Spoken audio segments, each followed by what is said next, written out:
Hi, I'm Eric with Kansas City Bot Combat again, and I wanted to do another video, just kind of a more in-depth dive into my weapon design process. It's one of the areas that I've had the hardest time figuring out how to best mount my weapons to my robot without them interfering with the body, and also stay on the robot when big hits happen. So this is kind of my design history for weapons.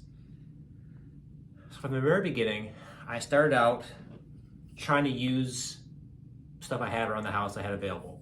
So I had a bunch of these worn out cutoff blades that are steel with like carbide tips. So I tried using these first. My first method for wachyderm was to actually directly mount it to the brushless motor. So you can see this little plate I had somebody make for me. It's bolted to the servo, or to the brushless motor. That goes over top, and then actually the bolt heads is actually what holds this on. So this could still spin on there on big hits, so that it wouldn't transfer back into the robot. It works well, but you couldn't spin up very fast just due to this being able to slip. I used a very similar design for my undercutter Hello Trouble, where I actually had somebody who was willing to machine another one of these things. There's actually a cup that would fit on top of my brushless motors, so it would just fit right on there. Had tiny little bolts that go through and onto the mounting holes. Again, you'd have this blade would just fit in there, and then you had two big bolts that held it on, just cover that heads. And they said, because I want to get as low as possible, the bolt heads would basically be scraping the ground. And as you can see from the nice bend in that blade, big hits didn't knock the blade off, but it was still subject to all the hits going through the motor, and eventually these tiny little brushless motors would give out. So after that, I went from my big, heavy, unbalanced steel blades to titanium. So I went with this for wachyderm and this for Hello Trouble, just because a big undercutter blade just worked better. And I thought two blades would work well for Hello Trouble.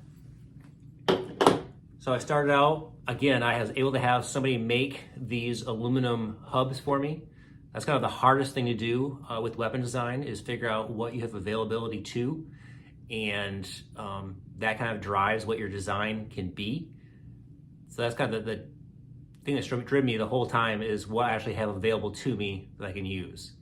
So again, with this, I used a straight slot in there to prevent it from turning on the hub. I used the heads of the bolts to actually hold the blade on there.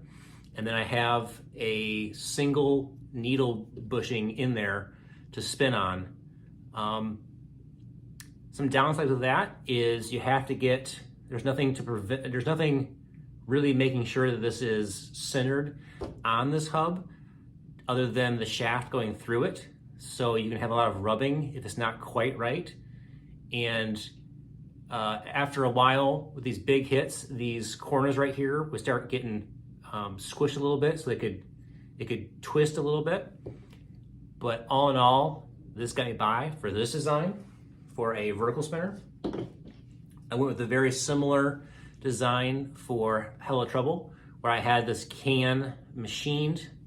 I actually have bolts underneath this blade holding the can onto the motor, and then I had these big bolt heads is actually what's holding the weapon motor on. For this, I actually had to thread parts of this motor that weren't originally intended for that, or I had to make them, I threaded the holes that were there. So that basically you have to have a custom cup for every motor that you use. But Hello Trouble used these tiny little brushless motors for quite a while, and It dealt some pretty big hits, but definitely limited by the power in these brushless motors and the stability or the durability, just because there's very small bearings in there, and it tended to want to shift around, and I had a hard time getting the 3D printed body to print around there so that this wouldn't rub on it after big hits. So after this, I decided that I would go with more of a titanium disc, which is how I arrived with these two weapons for Wackoderm and for Hello Trouble. Again, Hello Trouble has kind of always had a bigger blade, but I had two of these, so for weight reasons they were smaller. Went with a very similar design to my previous bars. Is I went with this style, where again you have the hub in the middle, the bolt heads are actually what holds it on, but this time I actually got my CNC router back there, so I was able to make my own hubs. And you can see I printed a kind of like the plus sign in there, so that every time the blade is held secure, it's centered and it can't torque on the hub. As far as effectiveness of the weapon mount system, this works really well. But again, I used a bushing instead of a bearing in there for weight, just because I was more limited by the OD of the bearing inside there. And the bushing worked really well, but I had a very hard time. I think at that point I was still using aluminum shafts to spin on. And at one point I went to titanium, and that was a lot better, just because on big hits you see some wear afterwards on the shafts from spinning on this. And this tended to just a little bit of wobble back and forth. I could hear it multiple times during the fight, actually like rubbing against the frame and just kind of like vibrating, which isn't a good thing. You'll also notice that this hub is a lot wider than this one.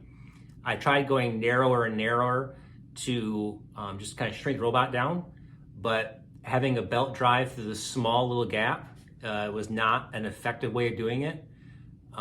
Especially you can kind of see maybe that these blades are not straight anymore. After a couple fights, this thin titanium tended to bend way more than I expected. So it actually would bend and almost pinch off the gap for the belt. So not the best, but this is an effective way of mounting a blade.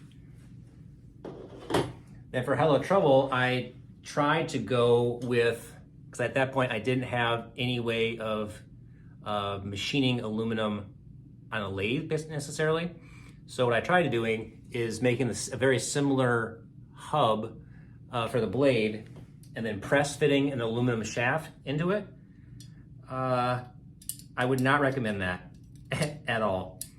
The problem I had was, so you can see that would fit inside there. You'd have the bolt heads hold it on, but, and I tried, when I pressed the aluminum shaft in there to like dimple over the metal to kind of like really hold it in place, I had to use an R press to actually push it in. But on a lot of big hits, that was still enough just to pop it off and the disc would just go flying around the arena. So not a good way to mount a weapon. And I learned that very quickly. So after that, I went and got a desktop metal lathe. So I was able to make this kind of hub, and this has worked much better. This has the same idea with almost all my designs have been, where it basically just fits into the pattern here. The bolt holes are what actually hold the weapon on.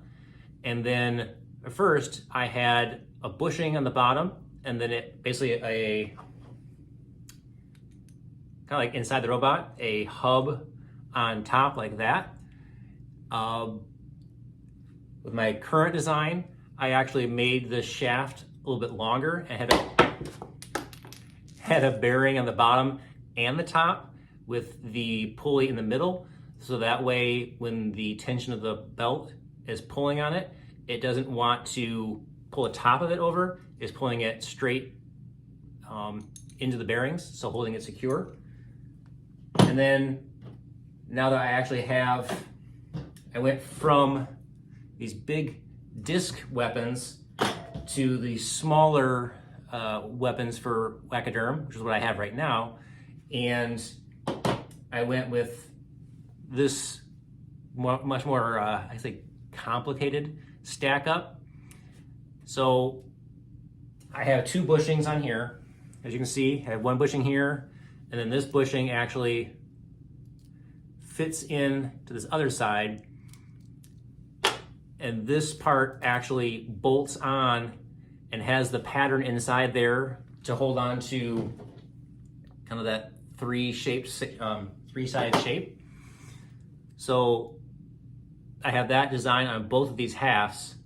So when I bolt them together, I have a thicker or a thinner blade that I can use depending on how much weight I have. So I have this like 1/8 inch Air 500 blade, and this is basically about half that.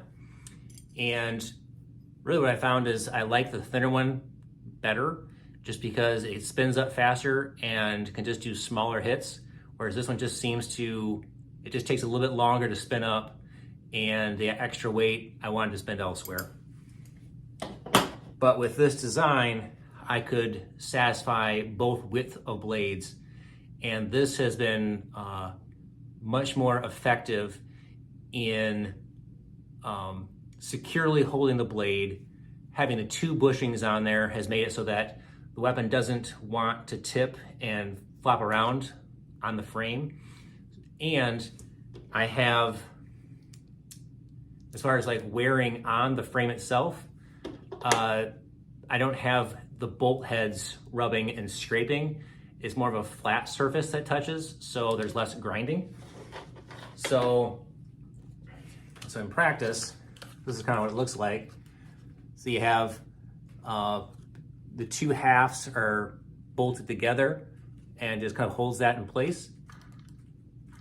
It's much smoother and doesn't really, it slides a little bit sideways, side to side, but doesn't, you can't twist it on the shaft, which is really nice.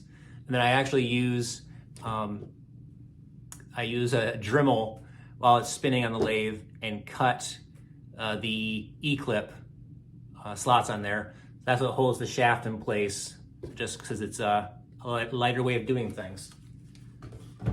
So for this is kind of what I have inside the robot, and it spins well. And then this, you can see it's held level. I don't have to worry about hitting the bolt heads on the body. So with previous designs, you'd always see scuff marks around here where the blade would kind of twist and actually touch the body. And I was always having problems of hitting these bolt heads if it got really out of alignment. So that is kind of what I'm going with right now for wachyderm and Hello Trouble. It has definitely been a long process of finding methods to effectively hold my weapon blades to my robot. And hopefully this has helped. There are certain things that I would recommend you avoid, such as press fitting a shaft onto your hub, because that is, especially with this thin of aluminum, there's not a whole lot of surface area there to hold everything together. And probably not using, if you can, don't use steel blades that you've cut yourself. It's very cost effective to have Send cut something that'll work a lot better. And like I had these carbide impactors on there, and every fight I was like losing one or two of those. So they're not really made for high impact hits. So hope that helps. And until next time, have fun fighting. Oh, and I almost forgot. I've been designing a new weapon for a friend of mine who's going to put it onto a Viper kit, but he wanted to do a horizontal blade off the back. So here is the idea that I came up with for him. So this is a 3D printed TPU hub, kind of like with my other designs. The blade itself will actually fit into these notches on the outside. It'll be held on with 4 bolts, and then this hub will actually fit over top, and it has some notches on the inside or nubs that fit, and this will actually press in over top of this, and I'm hoping that this will be a easy way to print a hub for an ant weight. This brushless motor is very powerful. With the amount of surface area that I have holding on to the cup of the motor, and I'll have the bolt will poke through here with a nut. Naturally, it's a pretty tight press fit, but I'm hoping that with this TPU, it'll be able to absorb a lot of the shocks from impact, and the blade will be held on by these 4 bolts so that it shouldn't go flying off. So that will remain to be seen how that works, but I'm eager to see this in combat. And for those that don't have a metal machining capabilities, I'm interested to see if this will be a good way of just 3D printing something that will work. So more to come on that. Thanks.